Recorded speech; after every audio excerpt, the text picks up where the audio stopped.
मंडळी, दिनांक 14 जुलै 2024 ते 20 जुलै 2024पर्यंतचं 12 राशींचं राशी भविष्य काय असेल ते आपण बघणार आहोत.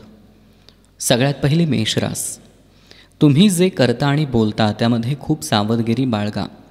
उत्स्फूर्त राहणं आणि विश्वासाची झेप घेणं हे ठीक आहे, परंतु ओव्हरबोर्ड जाण्यापासून किंवा बेपर्वाईनं वागण्यापासून सावध राहा.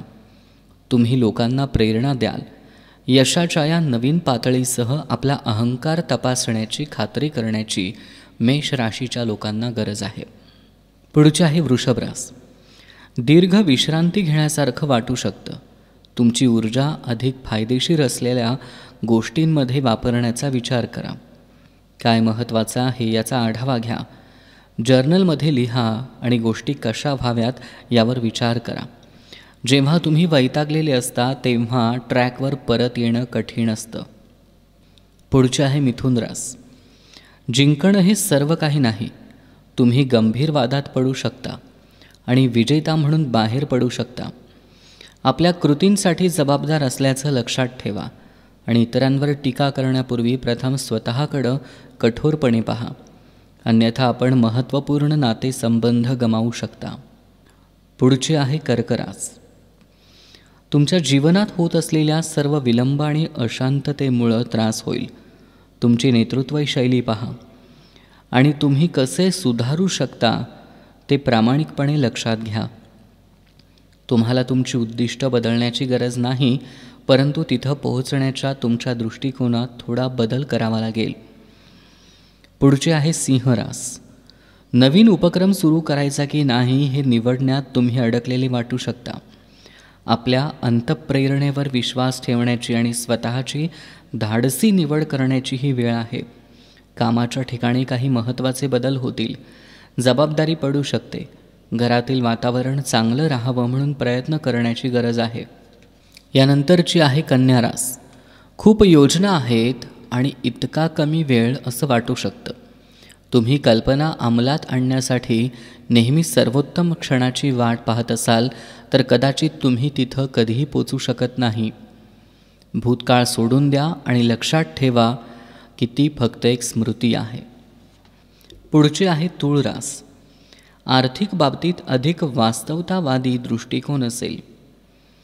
अनावश्यक गोष्टींवरील खर्च कमी करणं, आपल्या खर्चाचे अंदाजपत्रक करणे किंवा उत्पन्नाचे नवीन स्रोत शोधणे होईल. काही छंद सोडावे लागतील. कामात सर्वोत्तम मिळवण्यासाठी तुम्हाला कठोर परिश्रम करावे लागेल. वृश्चिक रास. वेदना आणि निराशा येऊ शकते. प्रत्येक दिवस कठीण वाटेल, परंतु प्रत्येक दिवस थोडे कमी दुखते. या वेदनेचं रूपांतर तुम्ही सुंदर गोष्टीत करू पाहता. तुम्ही छोट्या विलासात गुंतून स्वतःचं लक्ष विचलित करणं देखील निवडू शकता. ते चांगलं आहे, कारण तुम्ही ते मिळवलेलं आहे.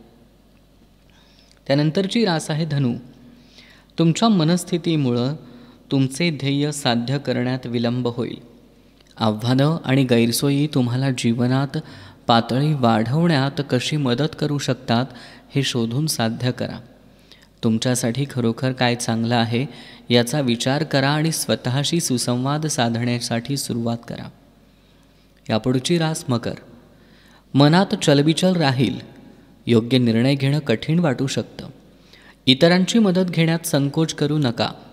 या काळात उपचार आणि शांत चिंतनासाठी एक वेळ असेल. इतरांच्या भानगडीत पडून स्वतःचं नुकसान करू नका. आपले भलं कसं साधता येईल हे पहा. यानंतरची रास कुंभ.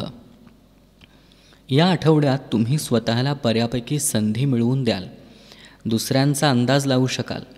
आत्मविश्वास कमी होऊ देऊ नका. तुमच्याकडं जी काही दृष्टी आहे ती तुम्ही या जगात प्रकट करू शकता. यावर विश्वास ठेवा.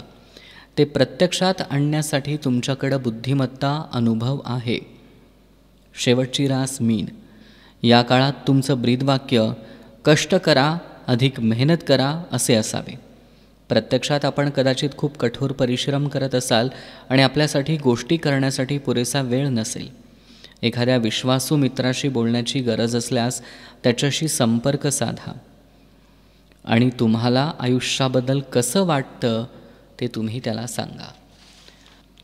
म्हणजे येणारा जो काळ आहे आजपासून तो जवळपास 20 जुलैपर्यंतचा काळ, या काळात या 12 राशींनी कशा पद्धतीनं आपली दिनचर्या ठेवावी, कशा पद्धतीनं व्यवहार करावा, हे आम्ही सांगण्याचा प्रयत्न केला आहे.